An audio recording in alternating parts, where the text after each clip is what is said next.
Hello everyone, ಇವತ್ತು ನನ್ನ ಜೊತೆ ಎಲ್ಲರೂ ಕೂಡ ಫುಡ್ ವ್ಲಾಗ್ನ ನೋಡ್ತೀರಾ. ಇವತ್ತು ಫ್ರೈಡೇ ಹೌದು, ಆದ ಕಾರಣ ನಮಗೆ ಇವತ್ತು ಲ್ಯಾಬ್ಸ್ ಯಾವುದೂ ಇಲ್ಲ. ಸೊ ನಾವೆಲ್ಲ ಎಲ್ಲಾದರೂ ಹೊರಗಡೆ ಊಟ ಮಾಡೋಣ ಅಂತ ಅಂದ್ಬಿಟ್ಟು ಫಿಕ್ಸ್ ಆದ್ವಿ. ಬಾಕ್ಸ್ ತೊಗೊಂಡೋಗಿದ್ವಿ ಹೌದು, ಬಟ್ ಅದನ್ನು ತಿಂದಿದ್ದು ಹೊಟ್ಟೆ ತುಂಬಿಲ್ಲ. ಸರಿ ಹೊರಗಡೆ ಎಲ್ಲಾದರೂ ಟ್ರೈ ಮಾಡೋಣ, ಹೇಗಿದ್ರು ನಮ್ಗೆ ತುಂಬ ಟೈಮ್ ಇದೆ ಅಂತ ಅಂದ್ಬಿಟ್ಟು ಬಸ್ ಸ್ಟಾಪ್ಗೆ ಹೋದ್ವಿ. ಎಷ್ಟು ರಶ್ ಇತ್ತು ಅಂತ ಅಂದರೆ ಬಸ್ಸಸ್ ಕೂಡ ಇರಲಿಲ್ಲ. ಹೇಗೋ ಎಲ್ಲ ತಾಪತ್ರಯಗಳನ್ನು ದಾಟ್ಕೊಂಡು ಕೊನೆಗೆ ಹೇಗೋ ಬಸ್ ಹತ್ಕೊಂಡು ನಾವು ಹೋದ್ವಿ. ಫೈನ್, ಕೊನೆಗೆ ಈ ಬಿರಿಯಾನಿ ಸೆಂಟರ್ಗೆ ಬಂದ್ವಿ. ನನ್ನ ಫ್ರೆಂಡ್ಸ್ ಎಲ್ಲ ಮುಂಚೆನೇ ಟ್ರೈ ಮಾಡಿದ್ರು ಆ್ಯಂಡ್ ಇವತ್ತು ನನ್ನನ್ನು ಕರ್ಕೊಂಬಂದಿದ್ರು. 2 ಪ್ಲೇಟ್ ಬಿರಿಯಾನಿನ ತೊಗೊಂಡು ಆ್ಯಂಡ್ 2 ಪ್ಲೇಟ್ ಕಬಾಬ್ನ ಕೂಡ ತೊಗೊಂಡಿದ್ವಿ ನಾವು.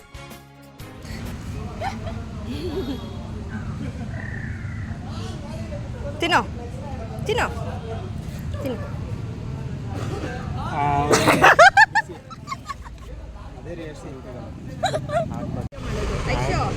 ಗೊತ್ತಾಯ್ತಾ?